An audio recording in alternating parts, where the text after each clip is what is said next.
Automated teller machine বা ATM booth আমাদের দৈনন্দিন আর্থিক লেনদেনের অন্যতম সহজ ও নিরাপদ মাধ্যম হলেও মাঝে মাঝে কার্ড আটকে যাওয়ার সমস্যা দেখা দেয়।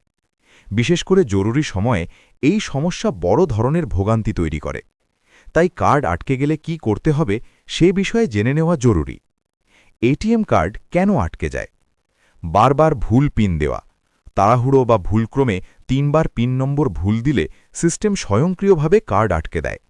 বিদ্যুৎ বা নেটওয়ার্ক সমস্যা, লেনদেনের সময় বিদ্যুৎ বা ইন্টারনেটের বিঘ্ন ঘটলে কার্ড মেশিনে আটকে যেতে পারে। মেয়াদ উত্তীর্ণ কার্ড ব্যবহার, মেয়াদ শেষ হয়ে যাওয়া কার্ড ব্যবহার করলে কার্ড আটকে যাওয়ার সম্ভাবনা থাকে। এটিএম সার্ভারের সমস্যা, ব্যাংকের সার্ভারে যদি সমস্যা থাকে তখন লেনদেন ব্যাহত হয় এবং কার্ড আটকে যেতে পারে। ক্ষতিগ্রস্ত কার্ড, ভাঙা বা ফাটা কার্ড মেশিনে আটকে যেতে পারে। অসমর্থিত কার্ড, কিছু এটিএম শুধুমাত্র নির্দিষ্ট কার্ডই গ্রহণ করে, অন্য কার্ড হলে সমস্যা হতে পারে। কার্ড আটকে গেলে কি করবেন? ১. লেনদেন বাতিল করুন এবং অপেক্ষা করুন। প্রথমে ক্যান্সেল বাটন চাপ দিয়ে লেনদেন বাতিলের চেষ্টা করুন। এরপর কিছু সময় অপেক্ষা করুন।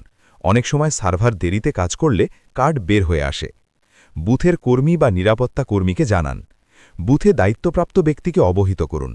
ব্যাংকের কাস্টমার কেয়ার হেল্পলাইনে কল করুন, কার্ড ব্লক করার নির্দেশ নিন এবং পরবর্তী করণীয় সম্পর্কে জেনে নিন।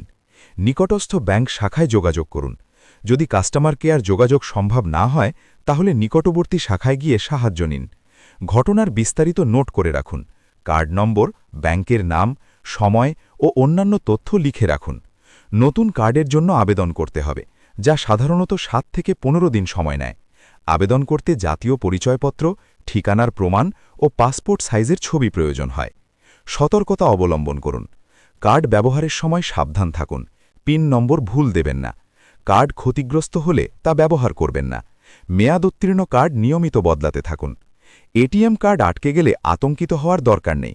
ধীরে ধীরে ওপরের ধাপগুলো অনুসরণ করলে সহজেই সমস্যা সমাধান সম্ভব। ব্যাংকিং সেবা সঠিকভাবে ব্যবহার করলে এটিএম থেকে নিরাপদ ও ঝামেলামুক্ত লেনদেন নিশ্চিত করা যায়।